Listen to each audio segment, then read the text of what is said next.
అనంత కరుణామయుడు అపార కృపాశీలుడైన అల్లాహ్ పేరుతో ప్రారంభిస్తున్నాను. సూరే అల్ ఖమర్ 14వ వివరణ 1వ రుక్కు.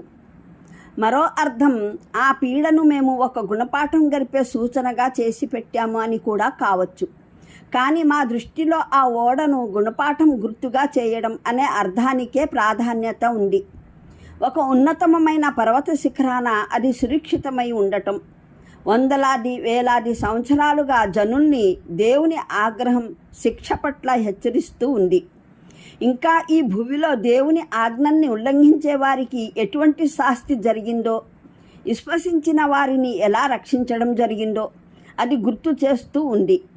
ఇమాం బుఖారీ, ఇబ్ను అబీ హాతిమ్, అబ్దుర్ రజాక్, ఇబ్ను జరీర్ ఈ ఉల్లేఖనాలను ఖతాదా ద్వారా ఉటంకించారు. ముస్లింలు ఇరాక్ అల్ జజీరా పైన విజయం సాధించిన కాలంలో ఈ ఓడ జూదీ కొండపైన మరో ఉల్లేఖనం ప్రకారం బాఖర్దా పేరుగల జనావాసం వద్ద ఉండేది. ప్రారంభ కాలంలోని ముస్లింలు దాన్ని చూశారు.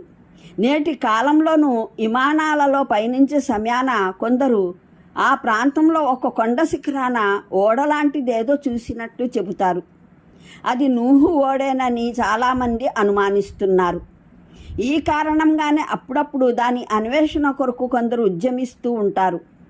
మరిన్ని వివరాలకు చూడండి ఖురాన్ అవగాహనం సంపుటి 3, 7 అల్ ఆరాఫ్ పాదసూచి 47, 11 హూద్ పాదసూచి 46, సంపుటి 6, 29 అల్ అన్కబూత్ పాదసూచి 25. కొందరు మూలంలోని యసర్నా అల్ ఖురానా అనే పదాలకు తప్పుడు అర్థాన్ని ఆపాదించారు. ఖురాన్ చాలా సులువైన గ్రంథం. దాన్ని అర్థం చేసుకునేందుకు ఏ పాండిత్యం అవసరం లేదు. కడకు అరబీ భాష కూడా తెలియకుండానే ఏ వ్యక్తి అయినా దీన్ని వ్యాఖ్యానించవచ్చు. హదీసు, ఫిఖహా వంటి శాస్త్రాలను వదిలేసి దీని వచనాల ద్వారా ఏ ఆదేశాలనైనా అన్వయించుకోవచ్చు అని భావించారు. వాస్తవానికి ఏ పూర్వాపరాల మధ్య ఈ పదాలు వచ్చాయో దాన్ని దృష్టిలో ఉంచుకున్నట్లయితే తెలిసేదేమిటంటే ఈ విధంగా సెలవిచ్చిన దాని భావం జనులకు ఒక విషయాన్ని బోధపరచడం, తలబిరుసుతనం చూపిన జాతుల కొరకు అవతరించిన గుణపాఠం గరిపే యాతనలు, మార్గ బోధనకు ఒక విధానమైతే రెండవ విధానం ఈ ఖురాన్. అది ఏ ఆధారాలనైతే, ఏ బోధన ఉపదేశాల ద్వారానైతే మీకు రుజుమార్గం చూపిస్తున్నదో అది ఆ తొలి బోధనా విధానం కన్నా అధికంగా సులువైనది. అలాంటప్పుడు మీరు దీని ద్వారా అధికంగా ప్రయోజనం పొందరెందుకు? శిక్షనే వీక్షించాలని పట్టుబడతారెందుకు? ఇది అశాంతం అల్లాహ్ అనుగ్రహం. ఆయన తన ప్రవక్త ద్వారా ఈ గ్రంథం పంపి మిమ్మల్ని హెచ్చరిస్తున్నాడు.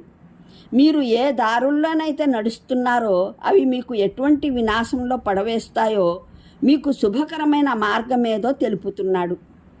ఈ హితబోధనా మార్గం ఆయన అవలంబించడానికి కారణం వినాశకూపంలో పడిపోయే ముందే మిమ్మల్ని కాపాడుకోవాలి అన్నది. ఇంతకన్నా అవివేకం ఏముంది? సరైన రీతిలో బోధించగా వినకుండా గుంతలో పడిన తర్వాతే అది నిజంగానే గుంత అని ఒప్పుకునేవాని కన్నా అవివేకి ఎవరైనా ఉంటారా?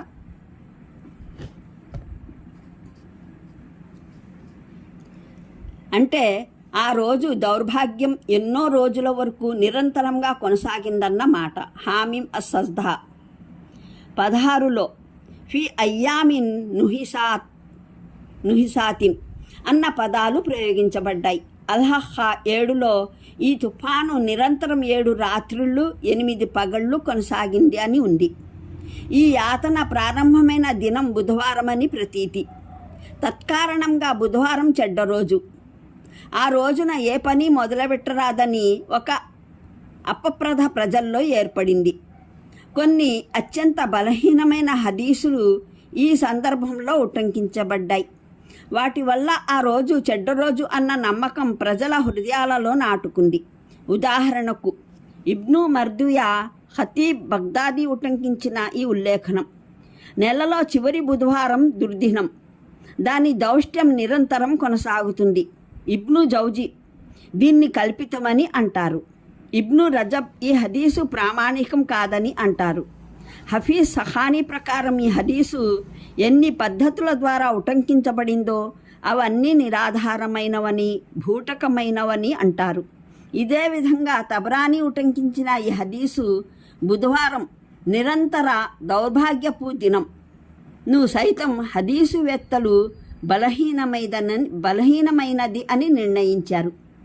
కొన్ని ఇతర ఉల్లేఖనాలలో బుధవారం నాడు ప్రయాణం ప్రారంభించరాదని, ఇచ్చిపుచ్చుకోవడాలు చేయరాదని, గోళ్లు తీయించరాదని, వ్యాధిగ్రస్తుని పరామర్శించరాదని, కుష్ఠరోగం, బొల్లి రోగం ఈ రోజునే మొదలవుతాయని కూడా ఉంది. అయితే ఈ ఉల్లేఖనాలన్నీ బలహీనమైనవి. వీటి ఆధారంగా ఓ నమ్మకాన్ని ఏర్పరచుకోవడానికి వీల్లేదు. ప్రఖ్యాత పరిశోధకులు మునావి ప్రకారం చెడు కలుగుతుందన్న అభిప్రాయంతో బుధవారం రోజున చెడ్డ రోజుగా భావించి వదిలిపెట్టడం, ఈ విషయంలో జ్యోతిష్కుల వంటి నమ్మకాలు కలిగి ఉండటం హరాం, నిషిద్ధం, తీవ్రంగా నిషిద్ధం. ఎందుకంటే అన్ని దినాలు అల్లాహకు చెందినవే.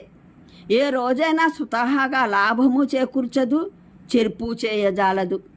అల్లామా అలూసి ప్రకారం సకల దినాలు సమానమైనవే.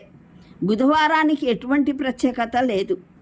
రేయింబవళ్లలో ఏ ఒక్క ఘడియ అయినా ఒకరికి మంచిదిగా మరొకరికి చెడ్డదిగా పరిణమించకుండా ఉండదు. అల్లాహ్ ప్రతి నిత్యం ఒకరికి అనుకూలమైన పరిస్థితుల్ని, మరొకరికి ప్రతికూలమైన వాటిని కల్పిస్తూ ఉంటాడు.